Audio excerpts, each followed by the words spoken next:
नमस्कार, आप देख रहे हैं संसद टीवी और मैं हूं आपके साथ अर्चना मिश्रा। विकसित भारत एट 2047 की इस कड़ी में हम बात करेंगे दिव्यांगों के सशक्तिकरण और उनकी समानता के लिए गए संकल्पों की। पिछले एक दशक में दिव्यांगजनों के सशक्तिकरण के लिए भारत सरकार ने कई महत्वपूर्ण कदम उठाए, जिनमें कानूनी प्रावधान, सरकारी योजनाएं, अवसंरचना में सुधार और जागरूकता अभियान शामिल है। लगातार दिव्यांगजन उत्साह के साथ साथ देश के सम्मान और स्वाभिमान का हिस्सा बन रहे हैं। तो जानेंगे कि पिछले एक दशक में दिव्यांगजनों के जीवन में क्या कुछ बदलाव आए हैं और क्या उपलब्धियां रही हैं। साथ ही बात करेंगे कि विकसित भारत के निर्माण में दिव्यांगजनों की क्या भूमिका है। तो आइए समझते हैं उस समावेशी भारत की उस प्रगति के बारे में जिससे ही विकसित भारत का संकल्प पूरा होना है।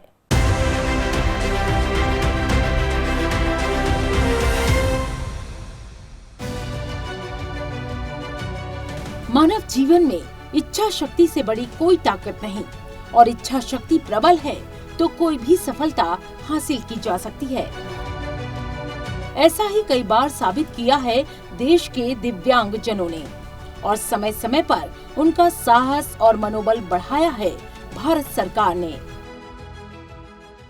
हमारी सरकार लगातार प्रयास कर रही है कि हमारे दिव्यांग साथियों की दूसरों पर निर्भरता कम से कम हो। इसलिए हमारी करेंसी में, सिक्कों में दिव्यांगों की सुविधा के लिए नए फीचर जोड़े गए हैं। देश भर में दिव्यांगों की पढ़ाई से जुड़े कोर्स को अधिक समृद्ध किया जा रहा है। भारत का संविधान हमें समानता का अधिकार देता है और बीते वर्षों में दिव्यांगजनों के कल्याण के लिए कई नीतियां बनाई गई हैं। पिछले एक दशक में भारत सरकार ने दिव्यांगजनों की उन्नति के लिए कई कदम उठाए। साल 2014 में विकलांग शब्द को बदलकर दिव्यांग शब्द अपनाना एक अहम कदम था। ये फैसला उनकी गरिमा और समाज में उनके योगदान का सम्मान करता है। 2015 में शुरू किया गया सुगम्य भारत अभियान दिव्यांगजनों के जीवन में सकारात्मक बदलाव लाने में सफल रहा। इस अभियान ने सार्वजनिक स्थलों, परिवहन और डिजिटल माध्यमों को दिव्यांगजनों के लिए अधिक सुलभ बनाया। हमारे यहाँ रेल के डिब्बे में जाना है, सामान्य मानवी के लिए तो कुछ मुश्किल लगता नहीं है। बस में चढ़ना है, सामान्य मानवी को लगता नहीं। हमने आकर के एक सुलभ योजना का बड़ा अभियान चलाया। देश भर में सरकारी हजारों की ऐसी जगह पर ढूंढ के निकाली है जहां सामान्य ऐसे नागरिकों को जाना है, तो वहां दिव्यांगजनों को भी जाना है। तो उनके लिए रेलवे प्लेटफॉर्म अलग प्रकार से हो, ट्रेन के अंदर चढ़ने का उनके लिए अलग व्यवस्था विकसित की जाए।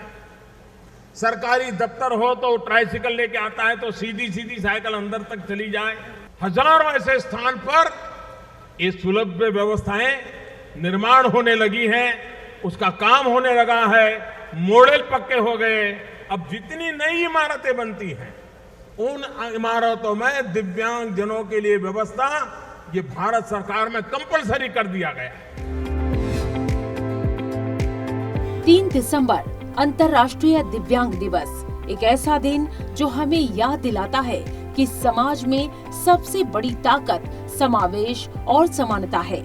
ये दिन दिव्यांगजनों के साहस, आत्मबल और उपलब्धियों को नमन करने का विशेष अवसर होता है। 1992 में संयुक्त राष्ट्र द्वारा घोषित अंतर्राष्ट्रीय दिव्यांग दिवस दिव्यांगजन के सम्मान, अधिकारों और समानता की दिशा में एक वैश्विक पहल है। भारत ने इस दिवस को एक अवसर नहीं बल्कि एक संकल्प के रूप में लिया है। भारत सरकार ने दिव्यांगजन के अधिकारों के प्रति अपने दृष्टिकोण को सिर्फ कागजों में नहीं रखा, बल्कि कानून, नीतियों और जमीन पर काम के माध्यम से एक मजबूत ढांचा बनाया। सुगम्यता केवल संरचनाओं में बदलाव नहीं बल्कि सोच में परिवर्तन है। भारत में शिक्षा, कौशल विकास और आर्थिक आत्मनिर्भरता के क्षेत्र में भी दिव्यांगजनों के लिए कई प्रभावी कदम उठाए गए। वहीं दिव्यांगजनों ने भी अपनी काबिलियत और हुनर से न केवल देश में खुद को साबित किया, बल्कि वैश्विक मंच पर लोगों को सोचने पर मजबूर कर दिया। सरकार की प्रमुख पहल दिव्यांगजन अधिकार अधिनियम 2016। साल 2016 में लागू हुआ दिव्यांगजन अधिकार अधिनियम भारत की सोच में एक ऐतिहासिक बदलाव था। दिव्यांगों की श्रेणियां 7 से बढ़ाकर 21 की गई, यानी डिसेबिलिटी के डेफिनेशन की कैटेगरी को 7 से बढ़ाकर 21 किया गया।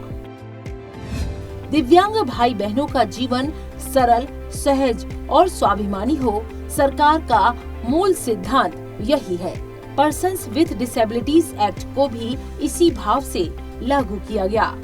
इस ऐतिहासिक कानून में दिव्यांगजनों की श्रेणी में एसिड अटैक सर्वाइवर्स भी शामिल किए गए। अब ये कानून दिव्यांगजनों के सशक्त जीवन का माध्यम बन रहा है। इन कानूनों ने दिव्यांगजनों के प्रति समाज की धारणा बदली है। शिक्षा, स्वास्थ्य, रोजगार और समान अवसर को लेकर कानूनी अधिकार बनाए गए। शिक्षा हो, खेल हो या फिर स्टार्टअप, वे सभी बाधाओं को तोड़कर नई ऊंचाइयां छू रहे हैं और देश के विकास में भागीदार बन रहे हैं। मैं सर ब्लाइंड हूँ और राष्ट्रीय अंजन मंदिर में मानव सेवा दे रहा हूँ। देखिए, आप ये मत कहिए कि आप ब्लाइंड है, आपको दिव्य दृष्टि है। Okay okay. और मेरे घर में 6 सदस्य है, 3 बेटी है और वाइफ है और मदर माताश्री है। और आपके बेटियों को पढ़ाते हो? हाँ, बेटियां पढ़ती है, एक 12 कक्षा में, एक 8वीं कक्षा में, एक पहली कक्षा में। और जो पहली कक्षा में जो लड़की अगले साल मैंने उसका भर्ती किया है, तो आरती के अनुसार उसका सिलेक्शन हो गया, तो उसका 1 से 8 साल तक सरकार उसको पढ़ाई कराएंगे। अरे वाह। और बाकी 2 बेटियां जो 12वीं वगैरह में पढ़ती हैं, उनका कैसा है पढ़ने में? वो दोनों लड़कियों को भी स्कॉलरशिप मिल रहा है हर साल। जब से आप आए हैं सरकार में, तब से स्कॉलरशिप मिल रहा है। तो इन बेटियों ने क्या सोचा है, क्या पढ़ करके क्या करना चाहती है? ये बड़ी लड़की का अभी रिजल्ट आया है, अभी 10 बजे, वो 80% आया है और डॉक्टर बनना चाहती है। डॉक्टर बनना चाहती है? हाँ जी। है क्या वहाँ आपके साथ बैठी है क्या? साथ में, आप हमारे साथ में बैठी है। कौन है बताओ बेटा, क्या नाम है? आप उनको आशीर्वाद दीजिए सर जी। अरे मेरे आशीर्वाद है। क्या नाम बेटा? आलिया। अच्छा बेटा, बताइए डॉक्टर बनने का मन विचार आया? पापा की प्रॉब्लम को देखकर। उससे नहीं बोला जाएगा, वो थोड़ा भावुक हो गई है। देखिए, ये बेटियों का सपना पूरा करना। हाँ जी सर जी। हाँ, और कुछ कठिनाई हो तो मुझे भी बताना। ठीक है सर जी, ठीक है। सुगम्य भारत अभियान। सुगम्य भारत अभियान ने सरकारी भवनों, परिवहन और डिजिटल प्लेटफॉर्म तक दिव्यांगजन के अनुकूल बनाने की दिशा में बड़ा बदलाव किया है। Ramp, lift, braille sign, textile path, देश भर में नई सुविधाएं जोड़ी गई हैं, जिसका दिव्यांगों को बहुत लाभ मिला है। शिक्षा और कौशल विकास। राष्ट्रीय शिक्षा नीति 2020 ने समावेशी शिक्षा को संरचना का हिस्सा बनाया। विशेष शिक्षकों, डिजिटल सामग्री और छात्रवृत्तियों के साथ लाखों दिव्यांग बच्चे नई राह बना रहे हैं। कौशल विकास योजना के तहत 20 लाख से ज्यादा दिव्यांग युवाओं को प्रशिक्षित किया जा चुका है, जो कि उनके आर्थिक सशक्तिकरण का बड़ा कारण है। ADIP योजना और एलिमको। ADIP योजना के माध्यम से लाखों दिव्यांग साथियों को व्हीलचेयर, कृत्रिम अंग, श्रवण यंत्र और आधुनिक सहायक उपकरण उपलब्ध कराए गए हैं। एलिमको वैश्विक स्तर पर उच्च गुणवत्ता वाले उपकरण तैयार कर रहा है और दिव्यांगजनों को उपलब्ध करवा रहा है। रोजगार और उद्यमिता। सरकारी नौकरियों में आरक्षण, निजी क्षेत्र में प्रोत्साहन, मुद्रा लोन और स्टार्टअप इंडिया, इन पहलों ने दिव्यांग उद्यमियों के लिए नए अवसर सृजित किए हैं। दिव्यांगजनों का सशक्तिकरण। कानूनी और नीतिगत पहल। दिव्यांगजन अधिकार अधिनियम 2016 यह सबसे महत्वपूर्ण कानूनी ढांचा है जो संयुक्त राष्ट्र कन्वेंशन के अनुरूप है। दिव्यांगता की व्यापक परिभाषा की बात करें तो इसने दिव्यांगता की श्रेणियों को न केवल 7 से बढ़ाकर 21 किया, बल्कि इसमें मानसिक बीमारी और ऑटिज्म जैसे विकार भी शामिल किए गए। सरकारी नौकरियों में दिव्यांगजनों के लिए 4% का आरक्षण है और उच्च शिक्षा संस्थानों में 5% का आरक्षण का प्रावधान है। इसके साथ ही शिक्षा, रोजगार, स्वास्थ्य सेवा और कानूनी क्षमता से संबंधित अधिकारों की गारंटी का भी प्रावधान है। दिव्यांगजनों के लिए राष्ट्रीय नीति 2006। ये नीति दिव्यांगजनों के पुनर्वास, शिक्षा, रोजगार और एक बाधा मुक्त वातावरण के निर्माण पर केंद्रित है।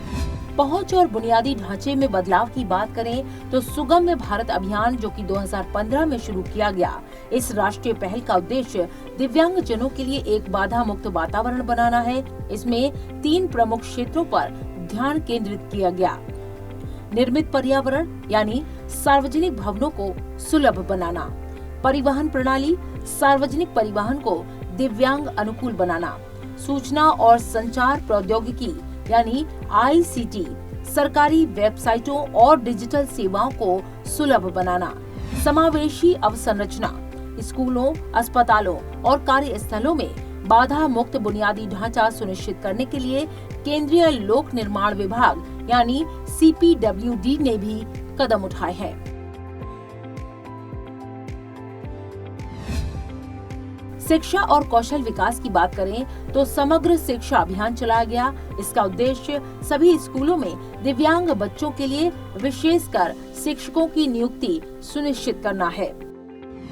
PM दक्ष योजना यानी दिव्यांग कौशल विकास और पुनर्वास योजना, ये योजना दिव्यांगजनों को व्यावसायिक प्रशिक्षण और प्लेसमेंट में सहायता प्रदान करती है। छात्रों के लिए राष्ट्रीय फेलोशिप का भी प्रावधान है। दिव्यांग छात्रों को उच्च शिक्षा प्राप्त करने में सहायता प्रदान की जाती है। दिव्यांगजनों के आर्थिक सशक्तिकरण की बात करें तो ADIP योजना यानी सहायता और उपकरण की खरीद फिटिंग के लिए योजना, ये योजना दिव्यांगजनों को आधुनिक सहायक उपकरण और उपकरणों के लिए वित्तीय सहायता प्रदान करती है। जागरूकता के साथ साथ आर्थिक रूप से सशक्तता बहुत ही ज्यादा इम्पोर्टेंट है। जब तक इकोनॉमिकली इंडिपेंडेंट एक दिव्यांगजन नहीं होगा तो वो अपने परिवार पर, अपने भाई बहन या, क्योंकि काफी संख्या में दिव्यांगजनों में विवाह भी कम होता है, परसेंटेज अगर डिसेबिलिटी ज्यादा है तो अपने भाई बहन पर वो आश्रित होते हैं। कई बार भाई बहन या माता पिता, मेरा ये कहना है कि डेफिनेटली उनके लिए आर्थिक तौर पर उनकी इंडिपेंडेंस मिलने से उनको समाज में बहुत अधिक स्थान बढ़ेगा पहले के मुकाबले। अगर उनको आर्थिक तौर पर स्वतंत्रता मिल जाती है कि वो अपना खर्चा चलाने लायक हो जाएं, उन्हें इस प्रकार का रोजगार, तो कौशल विकास तो बहुत ही आवश्यक है। NDFDC यानी राष्ट्रीय दिव्यांगजन वित्त और विकास निगम, ये दिव्यांग उद्यमियों को रियायती दरों पर ऋण प्रदान करता है। रोजगार के अवसरों की बात करें तो दिव्यांगजनों के लिए नौकरी के अधिक अवसर पैदा करने और निजी क्षेत्र को उन्हें काम पर रखने के लिए प्रोत्साहित करने की जरूरत पर जोर दिया गया है। इसके अलावा भारत सरकार की ओर से कई और प्रयास किए गए हैं। UDID यानी विशिष्ट दिव्यांगता पहचान परियोजना, इसका उद्देश्य दिव्यांगजनों के लिए एक विशिष्ट पहचान पत्र जारी करना है जिससे कि सरकारी योजनाओं और लाभों तक पहुंच आसान हो सके। दिव्यांगजनों के सशक्तिकरण के लिए राष्ट्रीय पुरस्कार, ये उन व्यक्तियों और संस्थानों को दिया जाता है जिन्होंने दिव्यांगजनों के कल्याण के लिए उत्कृष्ट काम किया है।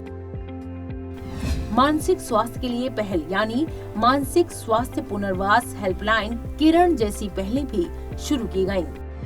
न्यायपालिका की भूमिका, सर्वोच्च न्यायालय ने डिजिटल पहुंच को दिव्यांगजनों के लिए मौलिक अधिकार माना है। भारत में दिव्यांगजनों की वर्तमान स्थिति की बात करें तो 2011 की जनगणना के अनुसार देश में दिव्यांगजनों की संख्या 2,68,00,000 है, यानी कुल जनसंख्या का 2.21% है। दिव्यांगता का प्रसार महिलाओं की तुलना में पुरुषों में अधिक था। पुरुषों में ये दर 2.4% और महिलाओं में 1.9% थी। ये शहरी क्षेत्रों की तुलना में ग्रामीण क्षेत्रों में ज्यादा पाया गया। दिव्यांगजन अधिकार अधिनियम 2016 के अनुसार 21 प्रकार की दिव्यांगताएं हैं। इनमें लोकोमोटर दिव्यांगता, दृश्य दिव्यांगता, श्रवण दिव्यांगता, वाणी और भाषा दिव्यांगता, बौद्धिक दिव्यांगता, बहुदिव्यांगता, मस्तिष्क पक्षाघात, बौनापन शामिल है। संवैधानिक प्रावधानों की बात करें तो संविधान की प्रस्तावना में सभी नागरिकों को सामाजिक, आर्थिक, राजनीतिक रूप से न्याय, विचार, अभिव्यक्ति, विश्वास, धर्म, उपासना की स्वतंत्रता और स्थिति और अवसर की समानता सुनिश्चित करती है। विनियामक और शिकायत निवारण तंत्र। मुख्य आयुक्त दिव्यांगजन और राज्य दिव्यांगजन आयुक्तों के कार्यालयों को नियामक प्राधिकरणों और शिकायत निवारण अभिकरणों के रूप में कार्य करने के लिए सुदृढ़ बनाना है। वर्ष 2015 में शुरू की गई दिव्यांगजन अधिकार अधिनियम यानी SIPDA के कार्यान्वयन की योजना कौशल विकास के लिए राष्ट्रीय कार्य योजना के अंतर्गत 15 से 59 आयु वर्ग के दिव्यांगजनों के लिए कौशल प्रशिक्षण पर केंद्रित है। न्यायिक घोषणाएं। राजीव रतूड़ी बनाम भारत संघ 2024 में सर्वोच्च न्यायालय ने पुनः पुष्टि की कि दिव्यांगजनों के लिए सुगम्यता अनुच्छेद 21 के तहत एक संवैधानिक अनिवार्यता है जो इसे जीवन, सम्मान और आवागमन की स्वतंत्रता के अधिकार से जोड़ता है। इसमें इस बात पर जोर दिया गया कि वास्तविक समानता सुनिश्चित करने और उन्हें हाशिए पर जाने से रोकने के लिए डिजिटल समावेशन अत्यंत महत्वपूर्ण है। इसके साथ ही भारतीय रिजर्व बैंक बनाम AK नायर और एक अन्य 2023 के मामले में सर्वोच्च न्यायालय ने माना कि दिव्यांगजन अधिकार अधिनियम 2016 समय समय पर सरकार द्वारा जारी निर्देशों के अनुसार दिव्यांगजनों के लिए पदोन्नति में आरक्षण का स्पष्ट प्रावधान करता है।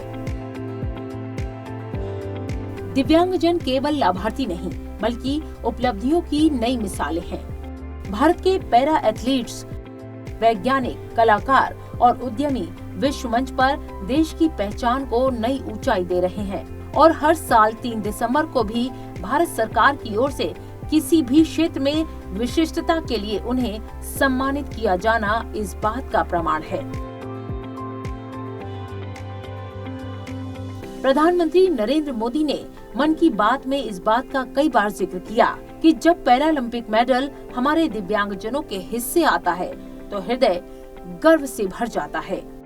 कुछ दिन पहले मैं काशी गया था। वहां मुझे दिव्यांग भाई बहनों के साथ समय बिताने का मौका मिला। उनसे कई विषयों पर चर्चा हुई और उनका आत्मविश्वास वाकई प्रभावित करने वाला था, प्रेरक था। बातचीत के दौरान उनमें से एक प्रज्ञाचक्षु नौजवान से जब मैं बात कर रहा था तो उसने कहा, मैं तो स्टेज आर्टिस्ट हूँ, मैं मनोरंजन के कार्यक्रमों में मिमिक्री करता हूँ। तो मैंने ऐसे ही पूछ लिया, आप किसकी मिमिक्री करते हो? तो उसने बताया कि मैं प्रधानमंत्री की मिमिक्री करता हूँ। तो मैंने उनसे कहा, जरा करके दिखाइए। और मेरे लिए बड़ा सुखद आश्चर्य था कि उन्हें मन की बात में जिस प्रकार से मैं बात करता हूँ उसी की पूरी मिमिक्री की और मन की बात की ही मिमिक्री की। मुझे ये सुनकर बहुत अच्छा लगा कि लोग न सिर्फ मन की बात सुनते हैं बल्कि उसे कई अवसरों पर याद भी करते हैं। मैं सचमुच में उस दिव्यांग नौजवान की शक्ति से बहुत ही प्रभावित हुआ। दिव्यांगजनों का सम्मान भारत के विचार में निहित है। हमारे शास्त्रों और लोक ग्रंथों में दिव्यांग साथियों के लिए सम्मान का भाव देखने को मिलता है। रामायण में एक श्लोक भी है जिसका मूल अर्थ यही है कि जिस व्यक्ति के मन में उत्साह है उसके लिए विश्व में कुछ भी असंभव नहीं है। विकसित भारत के संकल्प में दिव्यांगजनों की भूमिका की बात करें तो डिजिटल इंडिया और दिव्यांगजनों का महत्वपूर्ण रिश्ता बन चुका है। AI आधारित उपकरण, screen reader, voice command technology दिव्यांगजन डिजिटल अर्थव्यवस्था का अभिन्न हिस्सा बनते जा रहे हैं। दिव्यांगजनों को आप छोड़कर विकास कर सकते हैं, ये गलत है। इनको साथ लेकर चलना होगा क्योंकि काफी बड़ी जनसंख्या इसमें भी आती है और उनका अचीवमेंट भी काफी हो सकता है। क्योंकि मैं ये मानता कि दिव्यांगजन जो है उनके पास भी काफी क्षमताएं हैं, और कोई एक क्षमता उनकी जाती है तो कुछ ही और क्षमता का विकास ज्यादा अधिक हो जाता है। जैसे आप लोगों ने पौराणिक काल में सुना होगा, जो धृतराष्ट्र थे, कौरवों के राजा, उनको आंख से नहीं दिखता था, लेकिन उनकी भुजाओं में बहुत अधिक बल था कि इवन एक समय श्री कृष्ण ने भीम की बजाय भीम की मूर्ति उनके सामने कर दी थी कि वो कहीं उसे मार ना दे अपने भुजाओं के बल से। तो मेरा ये कहना है कि इसी प्रकार जो आज भी दिव्यांगजन है उनके अंदर बहुत अधिक शक्तियां हैं। नवाचार की बात करें तो दिव्यांग कलाकार, शोधकर्ता, शिक्षक, टेक्नोलॉजी एक्सपर्ट, इन सभी की प्रतिभा समाज को प्रेरणा देती है कि बाधाएं रास्ता नहीं रोकती हैं, बल्कि नई राह दिखाती हैं। आज जब भारत 2047 तक विकसित राष्ट्र बनने के संकल्प के साथ आगे बढ़ रहा है, तो दिव्यांगजन इस यात्रा के सहभागी नहीं, सह निर्माता हैं। उनकी भूमिका, उनकी भागीदारी और उनकी सफलता विकसित भारत का आधार है। और अंतर्राष्ट्रीय दिव्यांग दिवस हमें ये याद दिलाता है कि एक समावेशी समाज ही मजबूत राष्ट्र का आधार स्तंभ है।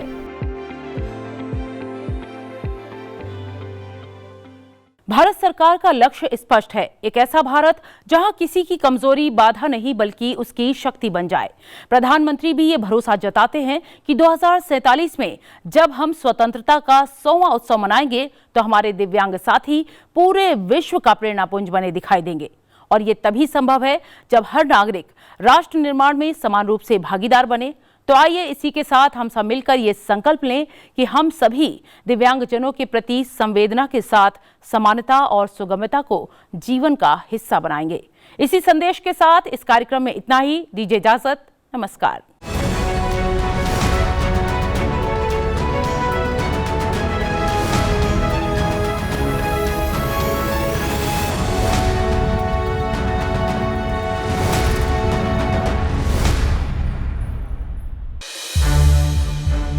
संसद टीवी के और भी प्रोग्राम्स देखने के लिए सब्सक्राइब करें हमारा YouTube चैनल और हाँ, इन्हें लाइक और शेयर करना ना भूलें।